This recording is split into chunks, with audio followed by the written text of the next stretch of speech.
Hi everyone, this is Yuti Bilwal. As you all know that I always give you information about how to get admission into a medical university and how can we as a student get admission into a medical university abroad. But कई बार आप लोग search करने के लिए university और information के लिए Google search पे जाते हैं और वहाँ पे यूनिवर्सिटी का नाम लिखते हैं। जब आप यूनिवर्सिटी का नाम लिखते हैं तो वहाँ पे बहुत सारे ऐसे रिजल्ट आते हैं जो ऑथेंटिक या अनऑथेंटिक हो सकते हैं। बेसिकली अगर आप बुक माई यूनिवर्सिटी की बात करें तो हम सारी इन्फॉर्मेशन अपनी वेबसाइट www.bookmyuniversity.com पे लिखते हैं। लेकिन कई बार ऐसा होता है कि आप यूनिवर्सिटी की वेबसाइट पे जाने की कोशिश करते हो जो उनकी अपनी वेबसाइट है, but you end up to reach to any website which is not an authentic the official website of the university. उस वजह से कभी कभी जो स्टूडेंट्स हैं वो एडमिशन प्रोसेस कर लेते हैं, लेकिन बाद में उन्हें पता चलता है कि ये यूनिवर्सिटी की ओरिजिनल वेबसाइट नहीं थी। अगर आप सर्च करने पे आएंगे तो आपको बहुत मुश्किल होगा, बिकॉज ऐसे बहुत वेबसाइट मिलेंगी जो आपको similar to the websites of the university लगेंगी, लेकिन वो एक्चुअली में वो उस वेबसाइट यूनिवर्सिटी की वेबसाइट नहीं होती है।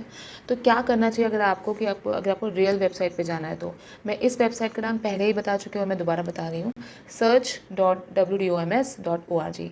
इस वेबसाइट पे आपको जाना है। इस वेबसाइट पे आपको कंट्री सेलेक्ट करनी है। अगर आपको यूनिवर्सिटी के नाम में कोई कन्फ्यूजन है तो आप कंट्री सेलेक्ट करके सर्च बटन पे दबाएं तो आपको सारी यूनिवर्सिटी जो उस कंट्री की हैं वो सब आ जाएंगी। उसके बाद जो भी आपकी सिलेक्टेड यूनिवर्सिटी जहाँ पे आप जिसकी और इन्फॉर्मेशन आप लेना चाहते हैं उसे क्लिक करेंगे तो आपको यूनिवर्सिटी में स्कूल वेबसाइट करके आ जाएगा। स्कूल वेबसाइट पे या तो अगर उनकी अपनी लैंग्वेज में होगी तो उनकी अपनी लैंग्वेज में आएगा, इन रशियन या कुछ भी, और अगर उनके पास इंग्लिश वेबसाइट भी होगी तो वो इन इंग्लिश में आएगा। तो अगर आप इंग्लिश में जाना चाहते हैं और आपके पास ऑप्शन है इंग्लिश में जाने का तो आप इन इंग्लिश पे क्लिक करके उनकी इंग्लिश वेबसाइट पे जा सकते हैं। इससे आपको वहाँ की इन्फॉर्मेशन जो यूनिवर्सिटी की इन्फॉर्मेशन है एग्जैक्ट मिलेगी, ऑथेंटिक मिलेगी। यूनिवर्सिटीज़ रिक्रूट करती है, एजेंसीज़ को कॉन्ट्रैक्ट्स बनाती है ताकि जिस भी कंट्री के स्टूडेंट्स हैं वो उस कंपनी को कांटेक्ट करें एडमिशन प्रोसेस करने के लिए। सो कई बार वो एजेंसी या कॉन्ट्रैक्टर्स ऐसी वेबसाइट बनाते हैं ताकि बच्चे अपने आप उनके पास आएँ, which is okay, but it's your choice. You want to go to official website, then I just want to tell you what's the way of reaching to official website. मान लीजिए आप इंटरनेशनल कॉर्पोरेशंस के बारे में जानना चाहते हैं, latest news के बारे में जानना चाहते हैं, तो आपको पता होना चाहिए कि कौन सी यूनिवर्सिटी की ऑफिशियल वेबसाइट क्या है, क्योंकि उनके जो सब डोमेन्स होते हैं, जैसे हमारे यहाँ .in है, ऐसे हर कंट्री का अलग होता है। UA होता है यूक्रेन का, RU होता है रशिया का, GE है जॉर्जिया का, और हो सकता है कभी कभी आपको इतनी फैमिलियर ना हो, जैसे बहुत सी वेबसाइट में edu.ge होता है, ऐसे कुछ अलग चीज़ हो सकती हैं।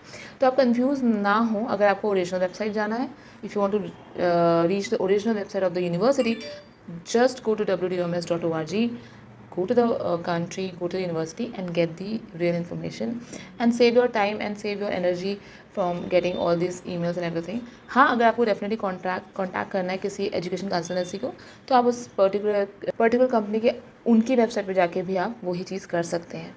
So just want to prepare you from this, because many of the international students have approached me showing me the wrong admission letter, the fake admission letter of the universities, and that websites asking them to transfer some money in an unofficial account number of university, which will end up you losing money, which I would not want.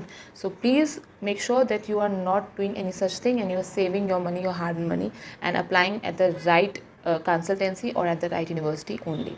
Thank you.